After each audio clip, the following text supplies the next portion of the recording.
Hey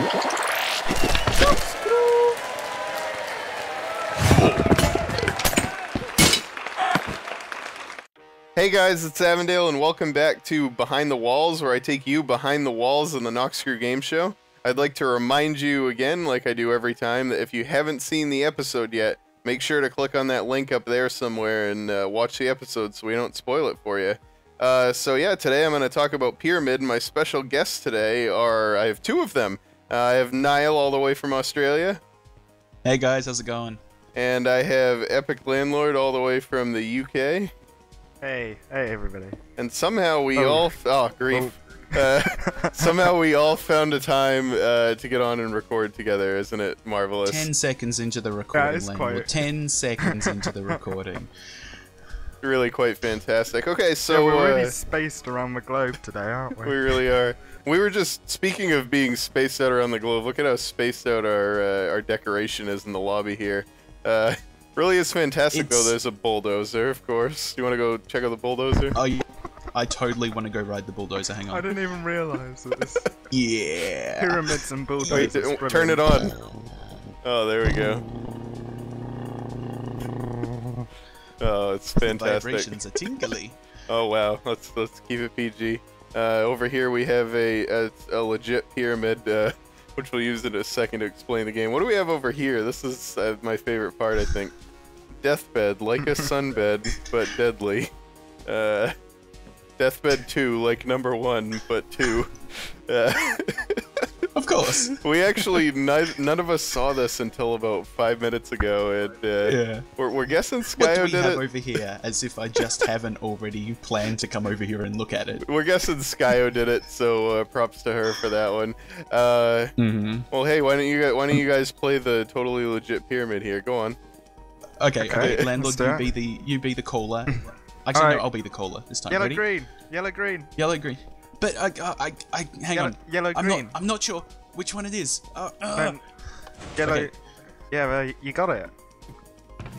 Oh, there's no diamond. Oh, is the coal not even in there still? I'll give myself a diamond. I'll give myself. Don't give myself. Right.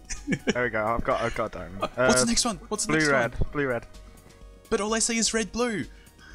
Blue, red. Is it this one? No. No. Okay, I guess he's stuck in there forever. Wait. Yellow, green. Yellow, green. Yellow, green. Okay, I think it's no.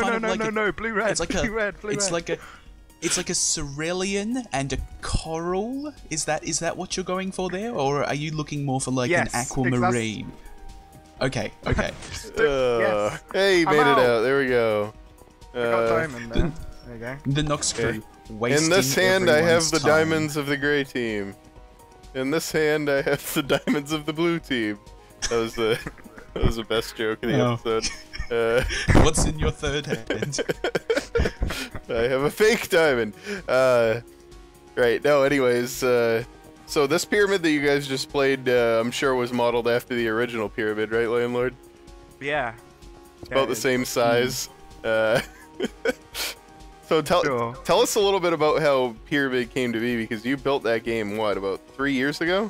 Yeah, 3 years ago, right at the start of the season. I think it was probably the third game to be built ever. Something like that. Basically, it's based off a game show on CITV back in like 2004, probably. It would have been. Cut to stock footage. I'm pretty sure it's 2004. What's the name of it? What's the name of that game? Jungle Run. Ah.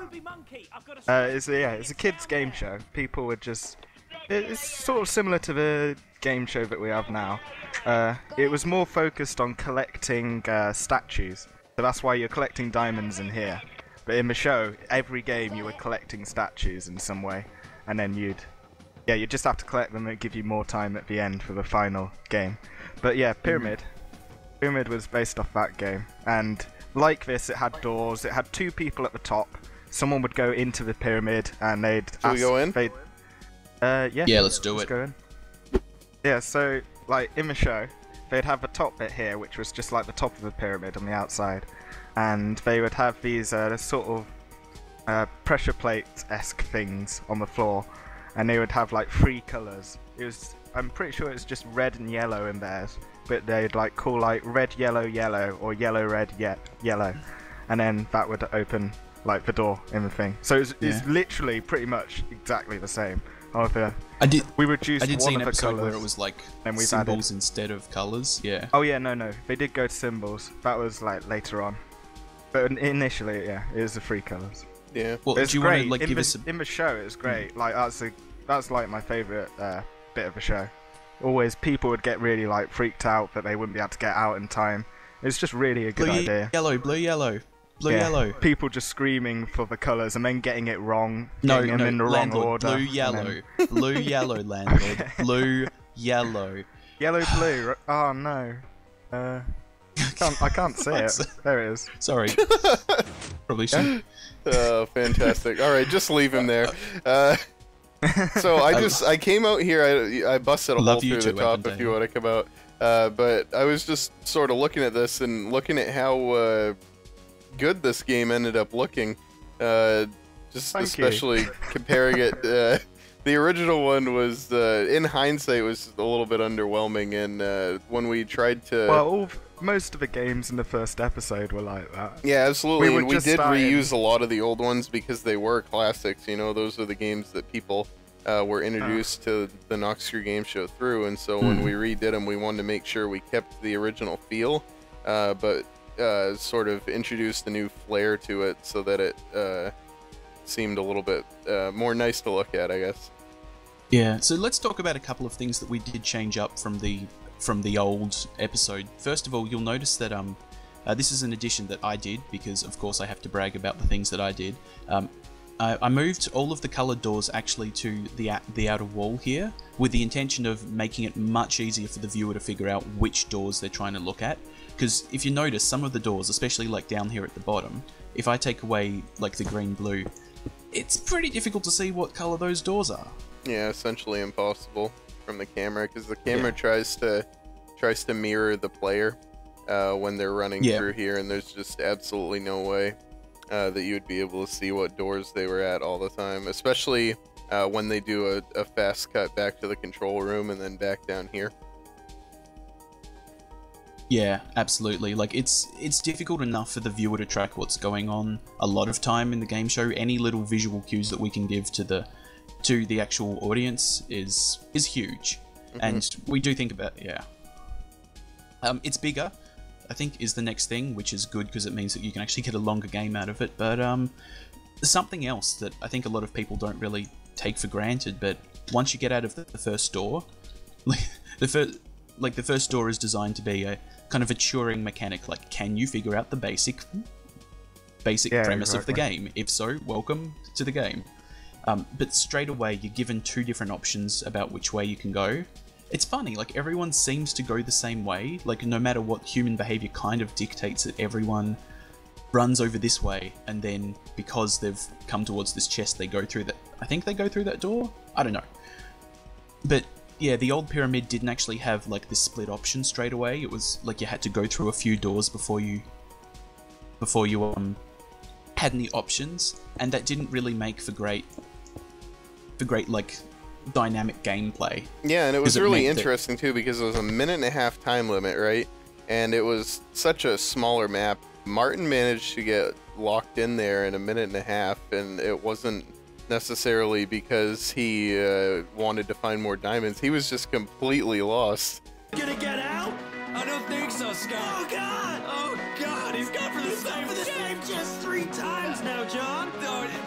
Oh, it's too late. Oh, there goes the sand, and he is locked in. Oh, you're locked in. That sucks. It's just the beauty of this game. He did kind of completely forget the rules of the game as well.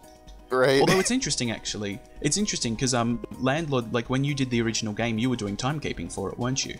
Yeah, I was at the top, right where the door is right now. You go up here, have a look at it. I was literally above the door with a stopwatch, counting every 10 seconds. And when the time was up, flick a leaf, and then the door fell. Yeah. But that's how it had to be in those days. There was no way around it. Yeah, that's how we had to do it. Crazy, now everything's automated. Before then, it was just me and a guy called a Popham TPing all over the place whilst recordings were hoping we'd get to our spots at the right time to press a button. Right. Crazy stuff. Or Lewis typing the countdown 3, 2, 1, go in chat and stuff like that. It's that really was almost fantastic. never actually Lewis. Right? Yeah. It never is him on recording nights, is it? No. He's been to He's been to a few this season. From the start, he was there for pretty much all of them. From the start. Yeah. But yeah, we've had the two of them, I think, twice this season. And they've really enjoyed it. I mean, we've had some fantastic matches, really. Not that we're going to spoil them, but no. Yeah, it's always great. The commentators get really excited when they watch it live. Like, the rest of us are so focused on what we're doing, but like the commentators don't actually have anything to do except for absorb it and get the story. So yeah, like, more than anybody else, they're kind of like our gauge for how well the game's going based on their reactions. Okay, so like in terms of strategy, like what should a team be looking to do when they're playing Pyramid? Well, I need to have good communication skills with the doors. Obviously, and stuff. yeah. To like really quickly be able to say what colours it is to get it open as fast as I can. But also kind of like like the time, only having like 1:30. When you get there and you've got 45 seconds left, you're probably quite deep in the cave, and you're knowing your way back. You are probably going to get back a bit faster, but you've really got to like have a good idea of when to go back, when to leave, and like, because getting all 10 diamonds, you're going to have to do a really, really good job, like to be able to get all the way through this in the whole 1.5 minutes. You can do it, but really tricky.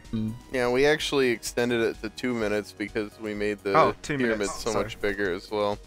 Here, I got an interesting question for you guys. I'll ask Niall first and then the landlord. If you were playing this game on a game show team, right? Which position would you choose to play and why? Runner, absolutely. I think like one of the things that runners completely forget to do is like they completely forget to kind of have like a little bit of foresight. Like if you're looking through a chest, like but you know that there's another door that you have to go through, tell the person to stand on that door in the meantime. Like there are 2 people up there who don't have a lot to do. You can kind of chain doors together if you remember them correctly, and it's the kind of thing where I know that I would get like a little bit anxious if I'm up there on the panels. Like I know I'm kind of relying on people down in the pyramid, but I'm relying on people more by not doing the run. I'd love to have that control more than anything else. Yeah. How about you, landlord? I'd probably be at the top on the pressure plates, mainly because of the times that I've tested this. Like when we get new people to test it, it's better if they're going into the pyramid, so they're like having the full experience rather than being at the top. But generally, when we're testing, I'd be at the top, and you're just more practice. familiar with that more role. used to doing that. Yeah, I'm more used to. Yeah. That reminds me a lot of what we did when we were testing Pipeline Pursuit. Actually, always throwing the new guy as the engineer. It was pretty good. Yeah, and then if you were doing the run for the second time, you'd have to pretend like you didn't know which way to go. So, right. Do I go up here or do I go up right? or down? Where do I go? Right. Where do I go? The thing about this game, you always need one new person to test it each time you make a change. Yeah. Really. Because if someone already knows how it is, they're already going to do much better. Which makes it really difficult for us to do our job. It's so different to any other time you play it. It's just a massive difference. Because you're all just straight away when you go in there, you're confused. Like, where do I go? Yeah, it makes our job more difficult, but it also it gives me a second to bring up how lucky we are to have the Patreons that we have that are willing to come on and help us test. That's been a blessing this season for sure. A godsend, yeah. And if you, incidental plug, like completely not deliberately. No, I know you guys are snickering a bit, but this is not deliberate. If you guys would like to check out the Patreon, I'm going to force Avondale to edit a link into the video, so that's more work for you there. Congrats, buddy. Alright, if I forget to put it in the video, it'll be in the description, so there we go. Yeah, if you guys are interested in helping us out with testing, like if you're a Patreon, we will send you out regular messages saying, hey, we need to test this game. If you're available, please get on. And you get to see everything while they get recorded. So we're going to be recording the grand final like this weekend. So the Patreons are going to get to see that before anyone else, which is awesome. Yeah, that's exciting for them. Real quick, I Yeah, just wanted to mention while we're talking about this, I actually busted out of the top of the pyramid because I wanted to show people what this looks like from noticed. the outside. But yeah, continue. Ruining the magic. Yeah. Oh, this is behind the walls, isn't it? Yeah, I suppose it Bringing is. it full circle. Wait, you only just got that? Damn it, landlord. Oh, what an actor he is. Hey guys, let's just come on. yeah. I didn't realize you were. Yeah. Niall. This happens every time we record. By the Okay, way. yeah, just shut your trap and then we'll go.